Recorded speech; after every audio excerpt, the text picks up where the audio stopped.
Okay, everybody, this is part two of Ask Pat Some Questions here. We got four this time.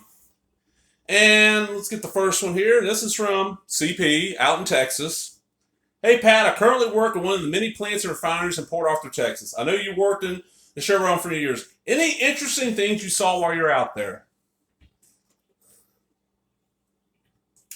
Yeah. At one time there at Port Arthur, greased the oil plant, they used to bring barges in and load them with just pallets and pallets and pallets of motor oil and grease and stuff. And they quit doing that.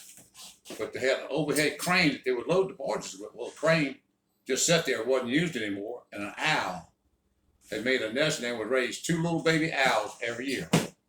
And the way I found them, I was walking down there, I got to looking down on the concrete there, and I seen all kinds of little bones and stuff. I wonder what's going on here, you know? So then, by the time I happened to see one fall, I looked at there, here's this big old white owl that had dropped that bone out of there. And what she's doing, she's catching them big old mice and all in that warehouse and feeding them babies. So that was pretty interesting. And I've seen right there, that same little slip right there, I've seen a couple of guys, they were fishing, and they come over there with a boat, which they wasn't supposed to be in it. It caught them pretty good sized redfish in there. And I said, well, I'm going to try that too. So one evening when I got off work, I took my boat, went launched. As soon as I went up in there, here come the guard. What are you doing? You ain't supposed to be in here. So I had to leave the other guys fishing about 3 or 4 hours and caught the fool out of redfish and all. That's the way it was out there, though, wasn't it? Yeah. Okay. All right, this one's from RM from Mississippi Gulf Coast. We'll just say that. You know who this is. I really enjoy the fishing stories you have told. Anytime I'm free, I go fishing off the Gulf Coast of Mississippi. Is there any stories you got from when you fish the same areas? Yeah, I'll tell a story one time about, I was taking my brother out fishing. He passed away now, probably about 6 months, but he got pretty bad off. And I went down there the last couple of years of his life, and I bring my boat, take him out fishing, and he really enjoyed it, you know. And I took him out to Cat Island, went out there with speckled trout fishing. And he hadn't been out there in 25 years. I had been out there probably actually fishing about the same amount of time. But one day it was rough, my little boat, we couldn't go to Cat Island. So I said, let's go over there by the Bay St. Louis Bridge to see what might catch something. So I caught some pogies to use for live bait. And we went over there and we anchored up right there close to the bridge. And as soon as I got the anchors out, I beat up 2 poles, popping cork, and threw them out the back of the boat. And as soon as they hit the water, they both went down. I grabbed mine and set the hook, and it broke the line immediately. I have an 18-pound test line on there. My brother, he had 65 or 75-pound test spider wire, so he was hooked up pretty good. We fought that fish, I know, about 30 minutes. I got wrapped around the ankle line. I picked the ankle line up, cut it, got the line loose, tied the ankle line back together, and finally I just picked the ankle line up and started drifting away from the bridge. I was scared that fish, whatever it was, I hadn't seen it yet. I was scared it was going to get in and cut the line on them barnacles and pollards. And then barnacles and arches on them pollards. Because they're very sharp, right? Barnacles are very sharp. Like a razor blade. So anyway, we started drifting north. And we'd probably been fighting that fish about an hour. My brother could fight maybe 10 minutes. And I had to take the rod and fight it. And finally, after about an hour, it'd come up. And it was a great big old amberjack? Amberjack. Beautiful fish. Weighed about 50, 60 pounds. I wanted to get it so bad because it's pretty good eating. So I'd fight it and get it pretty close to the boat and hand it to him. He'd get it, come up. I couldn't get it, and that was too small. This was a big fish. How big? You want to show what your hand? I'm going to say probably, it was about like that, about that big around it. It was probably big ass 50, fish. 60 pounds. So anyway, after about another 30 minutes, we done got it up beside the boat several times trying to get it. I said, well, I'm going to grab it this time. So I fought it and got up close to the boat, and he come up and was laying on his side. It was pretty tight. I was reaching, just getting ready to grab it in the mouth, and it surged and went down and broke the line. Oh, at least we got to see it, and my brother was thrilled to death. That really made him happy, and I was glad I'd done that for him. But we were both pretty well wore out. I know he was especially. You want to know some of my favorite places I go fishing? I'm sure he would. Because you know who this is. Yeah. One of my favorite places here lately, they built a rock reef just east of the Pascagoula Harbor. And that thumb gun right there, it is full of speckled trout, redfish, and white trout. I've done quite well there. And I throw what they call a glow minnow. It's a ghost minnow. Got a little green glow in it. It's kind of a pearl color. That's mostly what I use up right in that area there. And then over there by the Bay St. Louis Bridge, that's good fishing right there. If you get where some oysters are, you gotta find a little oyster reefs are. And then as you're working your way coming on to the east, off of Gulfport Estates Pier, the oyster reef out there is good fishing. At the Pascagoula River over towards Round Island, at the oyster reef right in that area there, you find it's good fishing. Just get you a piece of about 12-foot PVC and leave it in your boat. When you get out in that area like that, just shut the motor off and just start pushing with that PVC. You can tell when you hit them oysters. When you hit them oysters, put the anchor down and go to fishing. Off the pier there in Pascagoula River Pier. Pascagoula pier right there in Pascagoula by the park. Mm-hmm. Straight out from there, probably 500-600 yards, another oyster reef. That's really good. You can really catch a lot of speckled trout and redfish there. What about the old Coast Guard station in Gula? Is that worth the shit, or? Well, you can't get in there like you used to. Since 9/11, they've shut one of the places down. You can't. Okay. They won't let you come in close. They won't let you get around the shipyard. You got to stay a good bit out. Like over in Pakistan, by Chevron Pier and all, I'm going to eat that big warehouse pier and catch flounders. So I just got tired of catching them. Tell people what a flounder is. Some people out there don't know what a flounder is. Well, it's a big flat fish. It's just like if you take the lid off of an ice chest and put a tail on it and kind of made it come to a point in the front and fins on both sides, the two eyes on one side. It's got teeth like a piranha. That's the flounder. Don't put your finger in its mouth. Okay, I was like, I know some people out there don't know what a flounder is, so yeah. Yeah. All right, our next question, this is from CH. Now, I just know he's in the U.S. I don't know where.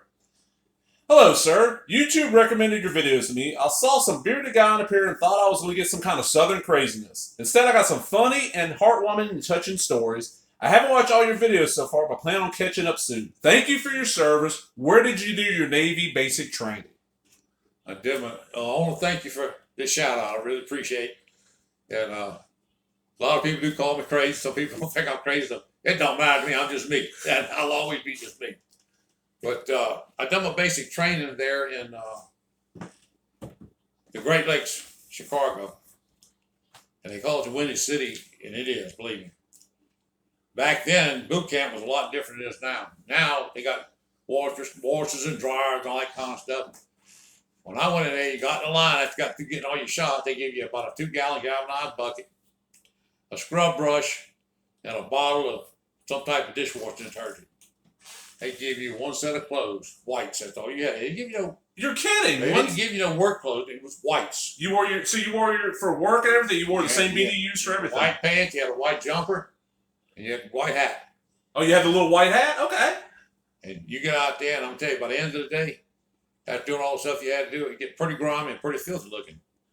Well, you had to go in there, and you had to take your uniform, put it in that bucket, scrub it, get it nice and clean. Then you go outside, you hang it on a clothesline, and they give you some little piece of 1/4-inch rope about that long. And you had to tie them clothes on the clothesline. It had to be on a square knot. If it wasn't a square knot, they'd come through at night. And if they seen one that wasn't tied in a square knot, they'd just cut it and stomp in that muddy ground. And you want to pull an extra duty because your uniform wasn't clean the next day when you put it on. But it was other than July and August. But I'm going to tell you, in the morning, them clothes almost felt like they had ice in them. They were really, really cold. But I guess that's what they done like that to toughen you up. I don't know. Well, I got a question I got to add to this. So, did they at least give you more than one pair of underwear and socks? Yeah, you have 2 or 3 pair of underwear. Okay. And socks. Yeah, you didn't have to sleep naked. And t-shirt too. They give right. They give you some extra t-shirts. And was it the brown underwear like I got in Army Basic? Or? No, it was white underwear. Okay, I figured they changed it because quite a bit of difference. Now, I will say this: they had some mighty good food there. I was well pleased with it because they had all the milk I wanted to drink. And I've always loved milk. I can confirm that, y'all. He has to have milk every dinner at least. And when I was coming up, a lot of times we didn't have milk, or sometimes we'd get some fresh milk, or sometimes we get that powdered milk through the commodity. The mama mixed it up with water, and it was like mixing flour and water. It just didn't have a taste to it, but it was better than nothing. But yeah, I enjoyed boot camp, but I was in pretty good shape because I'd worked hard all my life. I went in when I was 17. I'd have an ounce of fat on me, and I could do 50 pull-ups like it wasn't nothing, but 150 chin-ups or whatever, Yeah. But I was thin, but I was strong. So the PT test was nothing to you. Yeah, I enjoyed the obstacle course. To me, it was fun. And a lot of them guys that come from big cities that just never got much exercise, oh, they'd be out there crying and moaning and all. I loved it. I done went through it every day if they let me. All right, we got one last question. It's from PM from Ireland, not the UK, Ireland. He made sure to tell me it's Ireland, not the UK. So, all right, Pat, I've been enjoying the hell out of these videos. And he's left you a comment. He goes, I know you go to wrestling shows now.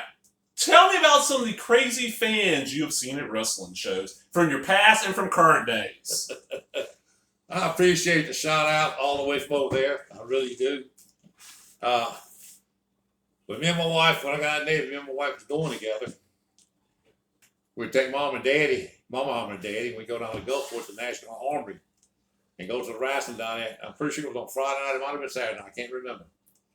But we had all those rounds. You had the Pascagoula Plowboy, Tiny Frazier, you had Lee Fields and Don Fields, and Spotty O'Glento, and Don Fields, and Cowboy Bob Kelly. Cowboy Bob Kelly. And back then, let me tell you, them guys wasn't muscle bound looking like they are now. They were working class people, and they just wrestled on the side. And they wasn't big giants, muscle bound, pick up 400 pounds, you know. But I tell you what, when they go hitting each other, the blood would flow. It wasn't like you'd hit them, and it wouldn't be a red mark when he got hit, I'm telling you. But I've seen people jump up in the ring, get the hell beat out of them, throw that in the ring. One guy, an old man was sitting down in front of us. He got up and seen when he pulled his knife out of his pocket, he go in the ring. I can't remember, I think it was Spotty O'Glento that was wrestling. He was a bad guy. I think he was beating up on Don Field something. This guy, he was going to go in and cut his ear off. Well, they always had 5 or 6 policemen all around the ring and all, just stuff like that, you know. They got a hold to him, got the knife away from him, let him go sit back down, they didn't throw him out. Just told him, calm down, you know. But every now and then, when you'd be leaving, there'd be a fight out in the parking lot. Most of the time, it wasn't wrestlers. It was just 2 spectators. One liked one wrestler, the other one didn't like it. Next thing you know, they're slugging it out, you know. But there was pretty crazy, exciting things going on. And after my daddy passed away, we'd been married for a while. My son and my mother, his grandma, both really loved wrestling. So we tried to take my mother whenever we could, you know, and he was having some matches at one of the hotels there in Pascagoula. And I think Tiny Frazier was the one that was putting it on. It was Tiny, yes, you're right. But anyway, we had front row seats. Here comes the Junkyard Dog. Hold on, pause for a second. It's not the Junkyard Dog. It was a different guy, but he looked like Junkyard Dog. Anyway, he was a black guy. I mean, this guy was huge. He was big. And of course, first thing he gonna do is go to heckling, you see, getting the crowd riled up. And my mama told him, said, "You better shut your mouth. My son will get in that ring and kick your black ass." I said, "Mama, shut up." The guy weighed about 300 pounds, you know. And she just kept on off all that. So I'm going to have to take you home now if you don't shut. So she finally calmed down. But it made the wrestler's day. He loved it. He loved it.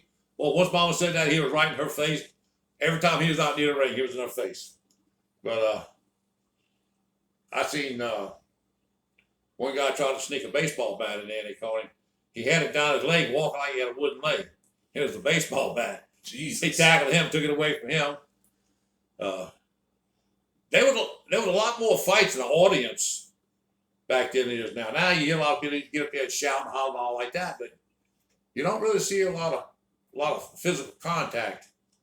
Now, one of the shows I was at, that little skinny dude that was sitting up in front of me, I was back against the wall, watching my son's table. He sells a few things at the wrestling shows. And there's a little skinny guy, wouldn't have weighed 120 pounds. He was getting very excited. Looked like he might have been late 20s, early 30s, you know. And I noticed he kept putting his hand in his back pocket. You know, I got to look and I could see the outline of a knife in his pocket. So I'm motioning for my son to come over there and tell him, you need to go tell the boss man that guy right there got a knife in his back pocket. So don't be surprised if you don't run the ring and try to cut one of them wrestlers. Well, they got to watch him. He had some of his floor walkers all around him. He couldn't do nothing. And soon as the match over, boy, he was up and he was gone, you know. But I was really scared that he was gonna try to cut somebody, you know. Yeah, I think he was trying to go after Rob Love, wasn't it, the King? Yep. He sure was. It was the king. The king was giving it right back to him too, you know. But some people like that, if they can't control their temper and all like that, they don't need to come play like that and put other people in danger. You know, go there and enjoy yourself, holler and scream all you want to. Yep. Give them the finger, whatever you want to do, but don't try to do no physical violence, because most of them rascals, they can take a lot of punishment. You have to be one tough son of a gun to put one of them down, I'm going to tell you. That's true. For people watching, that's one of the rules. You can yell as much as you want. As soon as you touch them, they got the right to beat your ass, and they will. Yeah, that's it. Yeah, you're right. But we try to go to shows pretty regular whenever we can. If it ain't too far a drive, we make a show, you know. Oh, yeah. And you've been enjoying the hell out of it, and I'm going to throw this in there. Tell them what your favorite wrestling is right now, where it's from. Oh, I like Japan wrestling. And, you know, talk about some of your favorites real quick. I can't really describe them, and I'll give the names. I can't really tell you now, but this one guy, he got blondish hair, and he's tough as nails. I mean, them doggone wrestlers from Japan, boy, I'm going to tell you what, they're not muscle bound, but you can tell they work out as muscle they build up, not from steroids, but they can do some of the craziest flips and balancing acts and stuff. It's like going to the circus and watching somebody on a tightrope. They're so agile and everything, you know. But I know you're a fan of Naito. Yeah, I like him. He's good. He's you tough. Like Okada. You like Ishii, the Stone Pit Bull. Oh yeah. Yeah, and that's what got you back into was the Japanese wrestling, wasn't it? And the local shows. Yeah, I do, and I love to watch this gay guy. He's a gay wrestler, and he is so funny. I can't describe all the stuff he does, but you need ever get a chance, tune into Japanese wrestling, and hope he's on it. He's gonna make a show for you. Oh yeah, definitely. Now, I don't know whether it's just put on or it's true, but he puts on a good show. He does, definitely. Well, I want to thank everybody for the questions. You got anything else to throw in here, sir? Just that I thank everybody for watching my show, and I hope that it maybe lighten everybody's hearts up a little bit that's watched it, and kind of take your mind off all the stuff that's going on in the world nowadays, and this damn crazy virus killing people and everything. And my wife just got her last shot today. I done had both mine. I got mine done at the VA, but I had her first shot done today. In 30 days now, she got her last shot. So if y'all get a chance, go down and get your shots. This ain't nothing to play with, but that's just my opinion. Yeah. All right, we'll talk at you later.